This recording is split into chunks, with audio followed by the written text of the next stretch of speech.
নবী করিম সাল্লাল্লাহু আলাইহি ওয়াসাল্লাম বলেছেন, লাইলাতুল কদর আমি পেয়েছি। কপালে কাদা মাটি ছিল, বৃষ্টি হচ্ছিল, তার মানে ওই রাতে বৃষ্টি হতে পারে, ওই রাতে বৃষ্টি হতে পারে।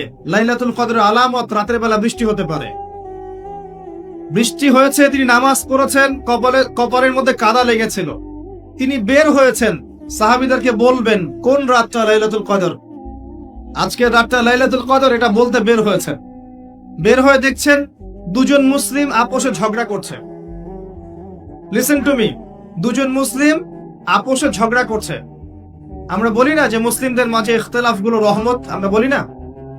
দুজন মুসলিম আপোষে ঝগড়া করছে, এই কাজটার কারণে আল্লাহ রাব্বুল আলামিন নবী সাল্লাল্লাহু আলাইহি ওয়াসাল্লামের হৃদয় থেকে এই কথাটাকে তুলে নিলেন। তিনি আর বললেন না এক্স্যাক্টলি কোন রাতে লাইলাতুল কদর ছিল, তিনি বলতেই বেরিয়েছিলেন যে কোন রাতে লাইলাতুল কদর ছিল।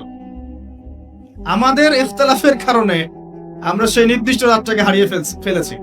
তবে এর মধ্যেই খায়ের আছে, এর মধ্যেই কল্যাণ আছে।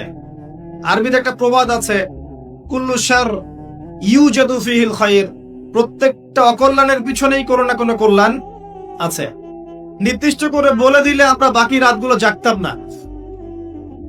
নবী সাল্লাল্লাহু আলাইহি ওয়াসাল্লাম এখন বললেন যে আমাকে ভুলিয়ে দেয়া হয়েছে কোন রাত, তোমাদের ঝগড়ার কারণে। অতএব তোমরা শেষ দশকের বিজোড় রাতগুলোকে তালাশ করো। শেষ দশকের বিজোড় রাত বলতে 21-এর রাত, 23-এর রাত, 25, 27, 29, এই 5টা রাতের যে কোনো একটা লাইলাতুল কদর।